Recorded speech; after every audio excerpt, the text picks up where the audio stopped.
nasa hospital. Sabi ko sa mga nurses namin, wala tayong karapatang tawagin tayo na health worker kung kapag may pumuntang pasyente sa atin, pinagalitan mo. Kasi hindi mo nabigay yung kompleto physical, mental, and social well-being. Kasi hindi ka nakapag-build ng magandang relationship. In short, kahit yung ordinary conversation po natin with a stranger, with our clients, it may impact kung yung tao na yun ay magiging healthy or not. Okay? And last sa definition, physical, merong mental. So sa mental health po, yan po daw ay ganito. Una, mayroon ka daw dapat na-realize na physical or abilities. Ano yung abilities natin? Check out. Ang ability ko po doon, kung stress ako, check out po ako. Check out. Ito naman. Ano ba yung abilities? No, magaling po ako kumanta. Ability yun. Ability din po, yung magaling ako doon, masarap po ako magluto. That's ability. Do, kahit nakagano po ako, kaya ko pong mag-jogging. Kasi po, ability ko po yung nagja-jog, nagbabike, nagbumotor. Those are abilities. Bakit ko siya binigyan ng emphasis? Important na na-realize mo po yan kasi 1 point ka na kapag meron kang realization ng abilities mo. Later on in your... So, ano ba yung stresses po ninyo? Ay, wala rin. Money. Pera. Ano sa pera? Jowa. Ano jowa? Ano pa? Trabaho. Okay? Yung GM. Ay, marami bang GM dito? Sorry. Nabis ko ata ako. Okay? So, kayo, wait, teka, isip tayo. Baka hindi 100% yung mental health natin. At kapag hindi 100% ang mental health, automatic, hindi healthy. Okay? So, comparison lang yan, sinabi lang natin kapag mental health, component siya ng health.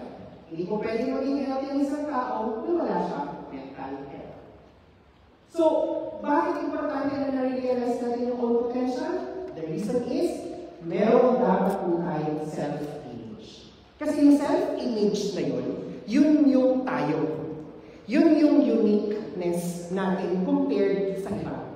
Yun yung uhugutin din natin na kapag na-stress tayo, huwag kang mag-compare sa iba kasi unique ka. Meron ka sa sarili mong self-image.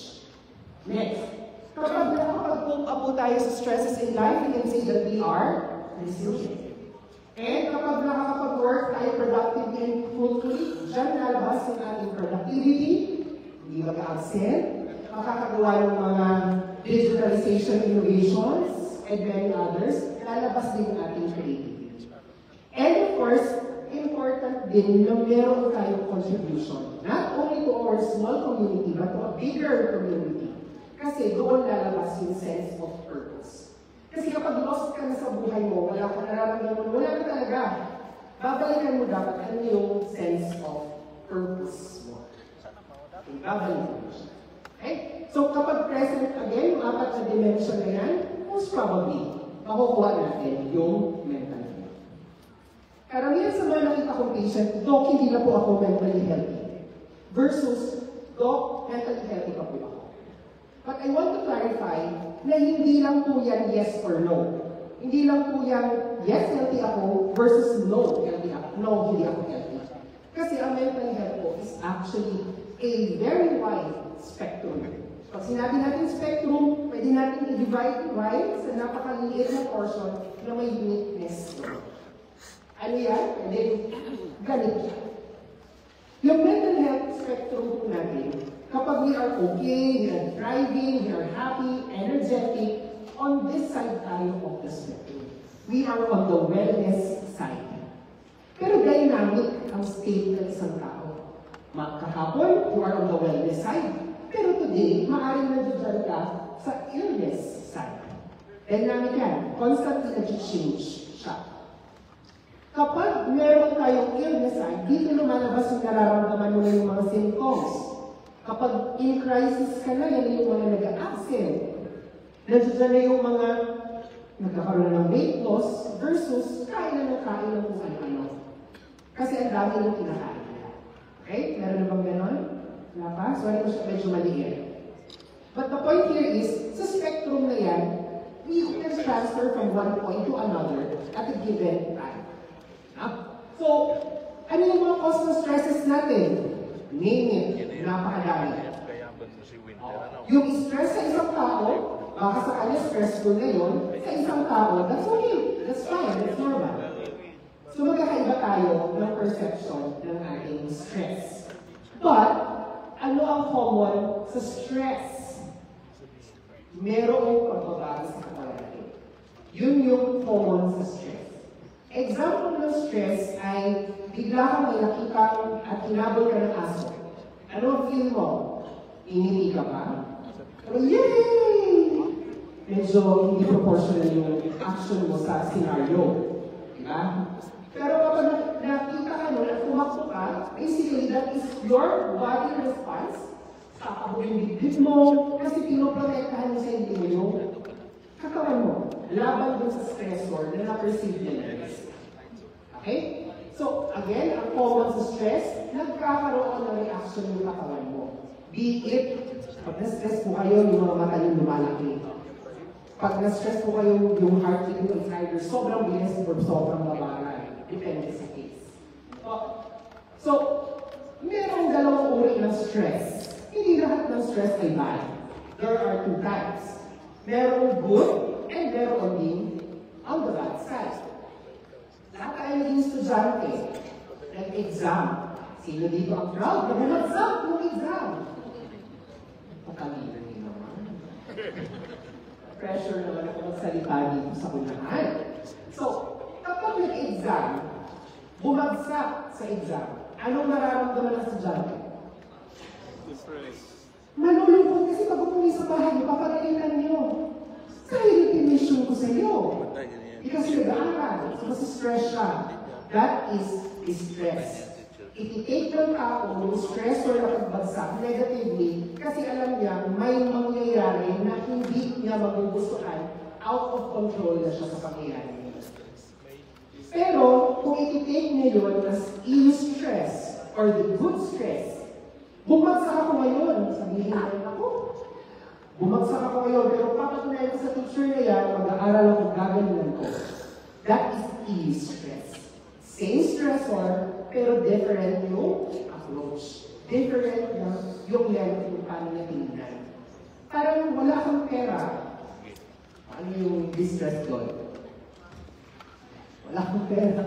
Wala akong pang-check up, wala akong pang-sum, wala akong pang-alik, pangkain, bla bla bla, mamutang ako, na-stress ka na. Pag wala kang pera, wala akong pera ngayon, wait, teka. Mag-iisip ako ng pagkakakatan, mag-iisip ako ng business para later on in my career, hindi lang ako asa sa sweldo, gagamit ako ng means para may passive earning ako. That is stress. Na-illustrate na sabi ko ba naman, ayos, naintindihan mo? Yes. So, anong sintomas? Sino mo dito ang masakit ang ulo? Kaasan na ba eh? Wala ka rin tayo. Taas ng kamay. So, nagtatabi na sir ako, bakit ni-request ng topic na to? Parang lahat naman healthy. Sino mo dito ang feeling laging masakit yung mga kasukasuan? Masakit ang likod. Ayan, dumadami na. So, mayroon kasi ibang mga symptoms ang stress. Pero actually, kapag nagka-symptoms na, that is already something na kailangan na natin mag-worry. Kasi hindi natin kaya ng katawan mo. That's symptoms na siya. Sumakit yung ulo, nakakit yung bato, meron ng parang butterfly in your stomach, tense na yung mga muscles, medyo na yung mga may pins and needles, yung puso-puso. Ano yan? Wala ang pinilidad niyo. 20 na yan. So, iba't iba ang symptoms. Again, depende sa tao, hindi ang lahat kailangan present para mag-diagnose sa ng stress. Pero pag present po yan, meron tayong hint na baka stress ka na. Okay? Next. Ano yung mga ginagawa ng mga taong stress? Kadalasan, may mga taong umiiyak. Yung iba naman, labas ng labas kasi ayaw nila sa loob ng bahay. Gusto nila may kasama. Meron din iba, tulog na lang ng tulog versus yung kasi may naaalala sila kapag natutulog. Yung iba, kain ng kain. Yung iba, ayaw kumain. Yung iba, inom ng inom, nag-ios, yung iba, wala. Wala silang energy, ganun sila ka-stressful, wala silang energy to do anything. So, iba't iba ang symptom, tao per tao. Sabi niya, bakit ako nung na-stress ako, kumain ako ng kumain? Eh, kumain ako, stress daw siya, hindi naman kumakain. Magkaiba po kayong tao. Okay, so magkaiba yung symptoms. Okay, so ano pa? Ano ang relation? Kapag stress, link po yan sa iba't ibang mga sakit. High blood, diabetes, diba? Cancer, ano pa? Mental disorders. Kapag stress, hindi ibig sabihin may problem ka na at may mental disorder, ha? Hindi yun. Nakakorek lang siya na kapag hindi natin na-solve yung stress mo, possible na mag-develop siya ng mental disorder. Bukod dyan, musculoskeletal disorders. Ito na yung mga masasakit yung likod, kasukasuan. Yung nagkakaroon ng carpal tunnel dito, yung parang may bumubuhit. Meron na? Parang may electric-like sensation. Kasabay na po yan sa stress. Ibig sabihin, pinagod nyo yung katawan nyo for quite some time. Okay? So, all of this can result to actually yung mga worst outcomes. Suicide, yung nagkakaroon kayo ng ulcers, nanakit na yung tiyan, parang nanangasin. Those are consequences of stress. Pero hindi sila symptom ng stress. Consequences na sila. And of course, it results sa workplace sa mga absenteeism. Dami na nag-absent. Dati lagi naman siyang present, ang dami niya bright ideas. Ngayon, lagi na siyang absent, lagi na siyang late, lagi na siyang party. Okay? Pag na-stress tayo, kadalasan ang susunod na dadanasan ng tao sa burnout. Stress, hindi ka successfully solve yung stress, burnout yan. Pag sinabi niyo pong burnout, it is a state of exhaustion. Exhausted na tayo. Wala na tayong energy, kadalasan irritable na yung mga tao niya. Yun yung paglapit mo pala, pag nakita mo na sa general manager mo na, ay, malayo mo na ako. Mukhang irritable siya. Okay, so, baka na-stress na siya sa'yo. Okay? So, basically, burnout is anything, anywhere, pwede siya mag-occur. After prolonged stress, yes, pero kung napakalaki ng stress, pwede at that moment mag-burnout siya. For example, 1 month na siyang pinapahirapan mo ng toxic na work, pinapagalitan mo palagi, etc. Huwag naman natin mag-duty. So, 1 month na. At pag moment na yun, possible na mag-burnout siya. Kasi tuloy-tuloy, slowly, little by little, nag-add up siya. Pero kung bigla mo siyang sinabihan na, okay, tanggal ka na sa trabaho. At that moment, isang snap lang, burnout siya.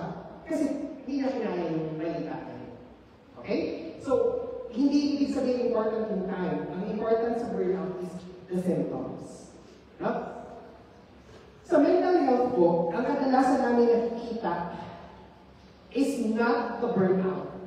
Kasi hindi nag-report yung mga taong burnout. Alam nilang burnout sila, pero nag-deny sila that they are nasa burnout stage. Nag-detect namin po sila kapag depression na. Ibig sabihin, mental illness na po yan. No? Sa mental illness na yan, sila yung top actually sa country natin. Ang symptom po yan, major depressive mood, very low mood, walang energy, depression. Anong kailangan makita? Yung dati na-enjoy yung mga ginagawa, hindi na ngayon na-enjoy. Dati favorite ko, Dok, magluto-luto. Ngayon, Dok, tigilan mo ako, ayoko magluto. Dok, favorite ko dati mag-travel. Ngayon, Dok, sa sobrang pagod ko, ayoko na pong mag-travel. Ibig sabihin, dati na-enjoy ko ng mga bagay, ngayon, hindi mo na siya na-enjoy. Okay, even sex, hindi na nila na-enjoy. Ganun na yung level ng stress nila. No? Merong iba nag-i-increase yung weight, yung iba nag-i-decrease, yung iba hindi makatulog, yung iba walang tulog. Yung iba naman po, merong fatigue, may feeling ng not worthy na sila or na-feel nilang guilty sila, and many others. So hindi yan kailangan komplikuhin, kailangan lang po present yung 5 at present po siya sa past 2 weeks. So kaya po kapag meron kaming pasyente, tinatanong namin, kailan pa po nagsimula ang symptoms? Kasi kapag lumagpas na ng 2 weeks, depression. Pero for example, may namatay. Normal naman na depressed kapag may namatay. Pero hindi na normal. Kung more than 2 weeks na, depressed ka pa. So meron kang 2 weeks to mourn. Pag beyond that is not normal. Diba? So again, ano yung mga cause nito? Napakadami. Name it.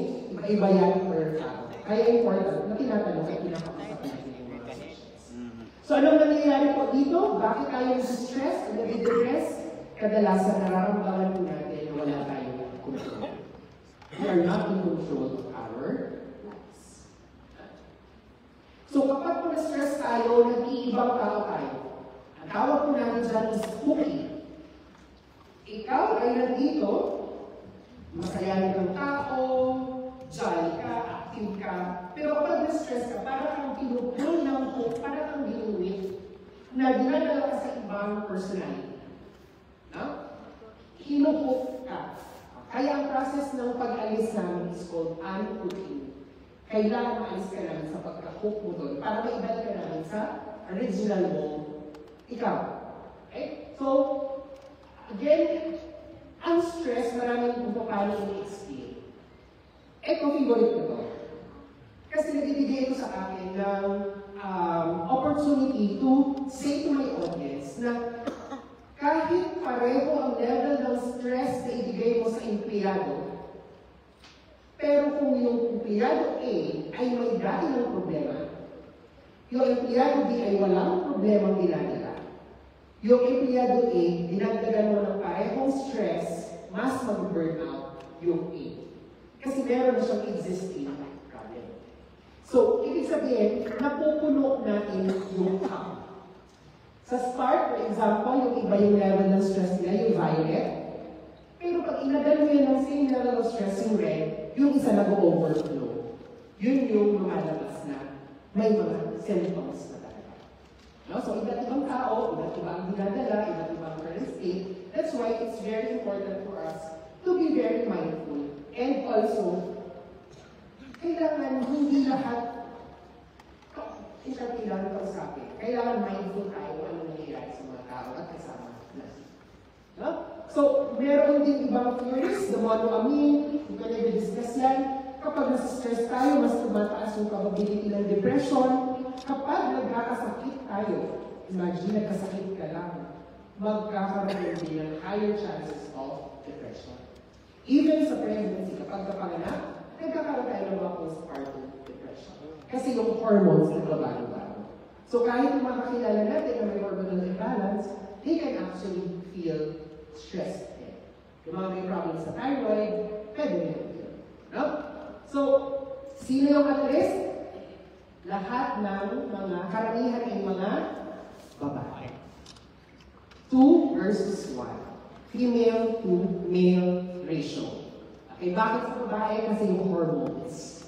So, yung hormonal issues natin. And of course, kadalasan, the majority of us, yung mean onset, ibig sabihin yung start kung kailan lumalabas at age 40. Malayo pa naman yan. Or malayo na yung 40. Lumampas na. Lumampas na. Hindi naman halata. Ayun na. So what should we do now? Ito yung pinaka-importante. Ano yung kailangan natin gawin? At the interpersonal level, ito ang kailangan natin gawin. Sino dito ang occupational safety and health? Train. SO2, SO1. Yan. So alam natin ito. May levels kung paano natin i-approach ang problem. Kung ang problem mo at ang nagsistress sa'yo ay asawa mo, ang first step na pwede mong gawin sa hierarchy ay eliminate.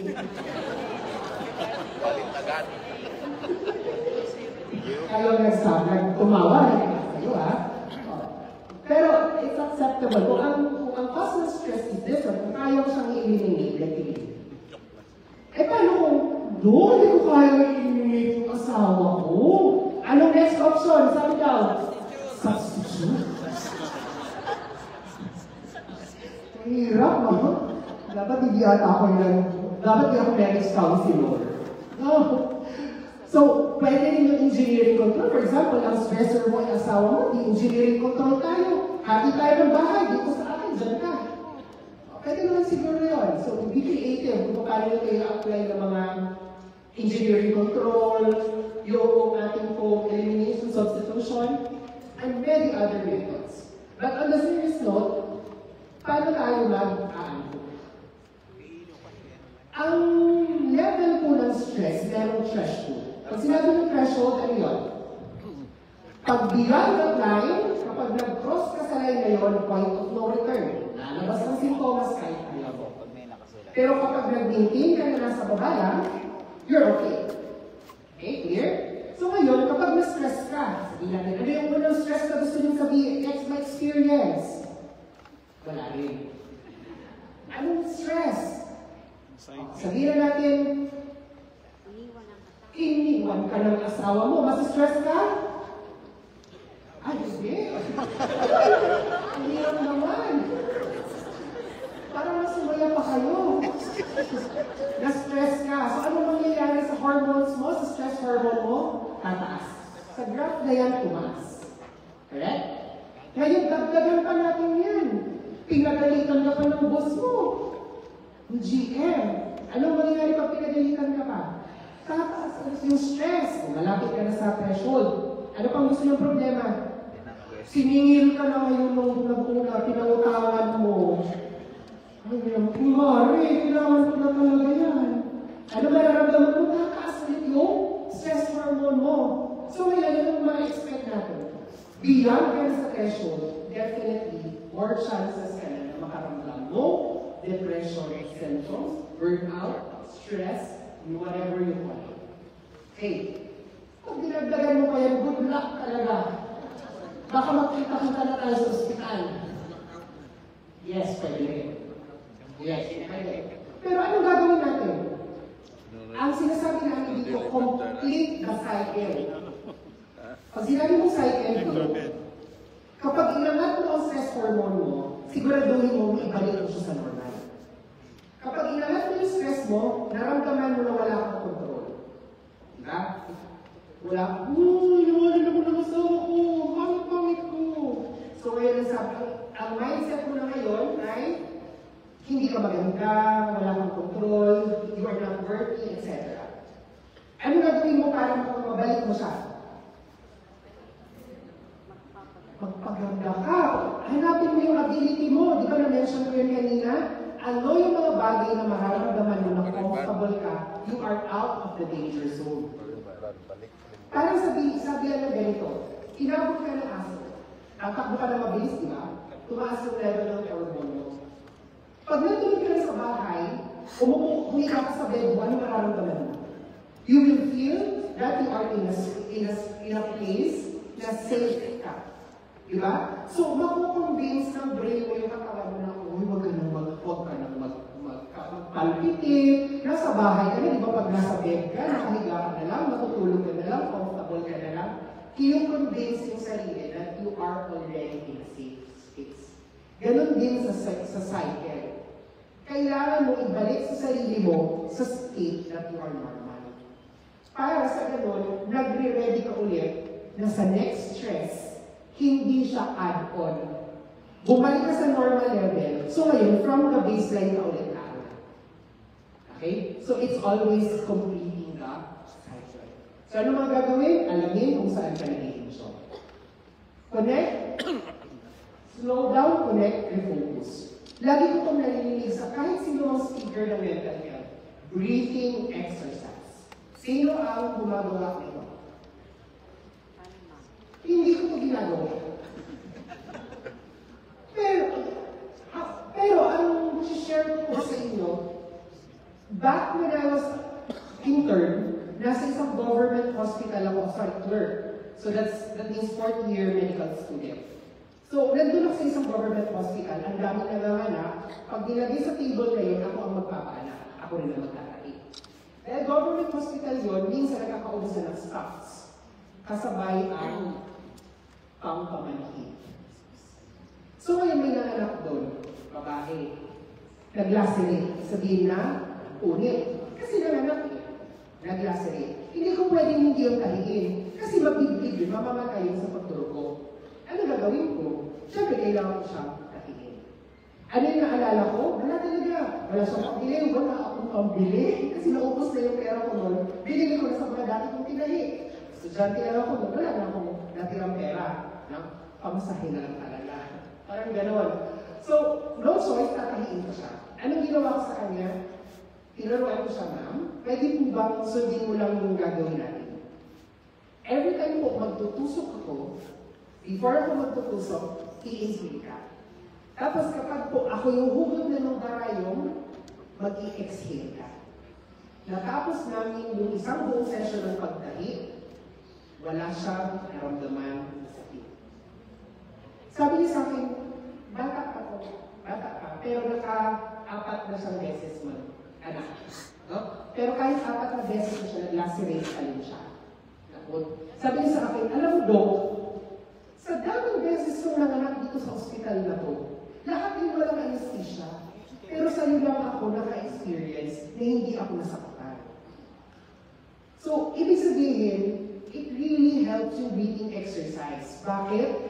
Kasi po, ang primary goal ng katawan natin at ang brain natin ay i-maintain na buhay tayo. So, ang paghinga is very, very basic. So, ipaprioritize yung brain mo yung paano niya iko-command yung pag-inhale exhale rather than yung pain. In short, kaya niya i-mask. Kasi papayarin ko sabihin mo, okay, magtutukok mo na ako sa inhale exhale. Kasi bakit kaya sa bossing gusto niya mag-inhale, mag-exhale? At after that, sa vaccination, ginagawa ko rin siya. Dumadami ko yung nagpapabakuna sa akin dahil pag nagpapabakuna na sinasabi nila ako nararamdaman, ay tapos na po. Minsan, mahirap maningil. Kasi hindi nila naramdaman na tinusok na sila. Di talaga, natusok na kayo. So kaya kayo ay papakita mo talaga ko, tutusok na ako. Okay? So again, it helps. No? So sabi naman pala sa akin, doon sa scenario nung nagtahi kami, sabi sa akin ng senior resident, naman itong si Dong Monre, hinalihan na naman magtahi. Next year, nandito na naman yan. Tapos na kasalanan, pag hinanap ko, wala ka dito. So may mga ganun testimony, may mga ganun ako na-experience that really prove na yung hindi natin yung pinapansin, ako hindi ko pinapansin, breathing exercise can actually help us in times of stress. No? So, tutuloy ko lang muna po, there are many ways on how can we cope up with stress. Depende po yun sa kung saan yung ability nyo. Kasi hindi ko po pwede, naku, mag-sports ka, pero hindi ka naman pala masaya kapag nasa-sports. Naku, mag-zumba ka, hindi ka naman marunong sumayaw. So, kailangan kayo yung mag-iisip kung ano dyan, yung ability nyo, yun yung i-engage nyo every time is stressful. Okay? So, you can do spirituality, ito yung mga nag-yoga, nag-siesta, yung iba, simple smile lang, nawawala yung stress nila. Okay, so yung iba naman po, socials. Ayan, nakikipag-uusap. Ba't yung iba, ayaw, mag-meditate na lang. Many ways. No? Pero ang recommendation natin is always be engaged to a healthy behavior. Alam niyo po ba yung exercise can create happy hormones?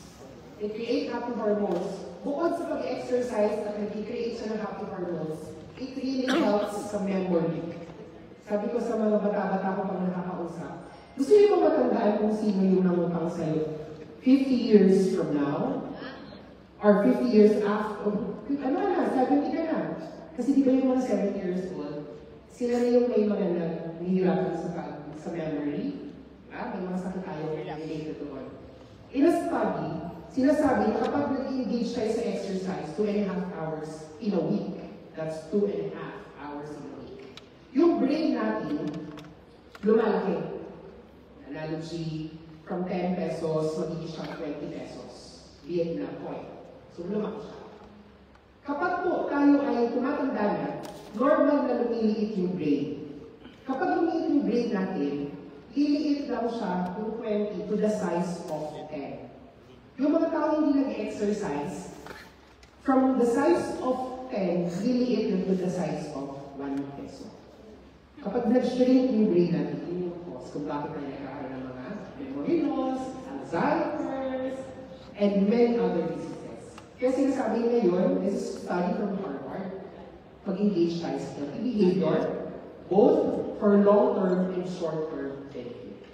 No? So, avoid smoking, avoid alcohol, yung iba ito yung nagiging puntahan nila kapag sila ay stress, but actually it creates more problems rather than cure. Kasi pinapakalimot ka lang naman, pero pagdating mo doon, diba? And of course, never engage in illicit drug use. So, there are several ways for you to take care of yourself. Sabihin ko lang yung una, be kind to yourself. So, natatanda niya naman GM, be kind to others. Kapag any given point in time, kailangan niyo ng kausap, huwag nangungutang sa number na to. Pwede niyo po lang tawagan ang number na nasa screen. 1553. Anytime, pwede niyo po yung tawagan. So that is the reason why na crisis hotline nila. Sino kakausap? Magbibigay ng professional help. Pag-ano lang po yan, yung emergency lang na kaya nyo i-address, then i-refer ka the following day. Para po makapunta kayo sa right care. Okay? So, madaling araw, may mga tumatawag dyan, that's okay. Huh? So, in Bicol region, meron din tayong number. I don't know, Bicol po ang sasagot dyan. Baka may mga lugar. So, doon na lang kayo sa 1553. Okay? So, at the level of organization, marami tayong legal basis to actually implement the mental health in the workplace. So, kausap namin po dito ang Department of Labor and Employment, kausap din namin ng civil service, both of which ay meron po tayo mga policies, draft templates ng mga guidelines, memos, etc. para ma-implement yung workplace policy natin. Here are some of those. You can search it on that. No? At the Bicol CHD, we are proud that in our employees, meron kami in-organize sa mga hypertension diabetes club. Ito yung mga club na nag-organize among their peers kung ano yung mga dapat nilang activities. Some of the activity na kinakandak for all employees ay yung mga jog, meron mga walks, meron kami mga nag-umakit kami sa Union Hill, parang nag-zumba kami. We actually create the Zumba in the workplace. Monday, Wednesdays, and Fridays. Meron din kami 7-minute daily workout. So at 10 and 3 p.m., mag-play ng music sa intercom. I-encourage natin tao to stand up, stretch, sayaw-sayaw, kanya-kanya may nag-believe. Kasi it really helps. Pagkatapos na ng saya-saya nyo, kasi parang hindi na ako nagtrabaho muna. Nagpahinga muna ako, nag-stretch ako. You can actually do that. So, yeah, may 7-minute workout. This is my last two slides. Sa tayo mga workers, kung paano tayo magre-retire, nakadepende sa kung ano ang meron tayo ngayon. So, kung unhealthy tayo, ibig sabihin, hindi ka nag-practice ng tamang behavior, meron ka mga bisyo, hindi ka nag-engage sa exercise, dagdagan mo pa yan na unhealthy yung workplace natin. Walang polisiya on your workplace, walang mga avenue for the employee to create socialization, to encourage na magkaroon ng mga bonding moments, etc. Magre-result yan sa unhealthy na output, which is probably disability, death, or disease. But, kung pupunta tayo at papipiliin, sana ang piliin natin is yung nasa baba. Na tayo mismo ay healthy na, aware tayo kung ano yung mga problems na problems natin ngayon, alam natin kung ano yung papupuntahan natin dahil meron tayong definition ng health, at yung workplace po natin ay aware at meron din policies about this one. Most probably, lahat po tayo mag-retire at the age of baka 90. Kasi sa sobrang love natin ng work natin. Diba? So, yun yung in-envision natin. We are one with the Philippines, doon sa Ambition 2040, kung saan gusto natin panatag at maginhawa. And hopefully, ma-achieve po natin by 2040. And thank you very much for listening. Hopefully,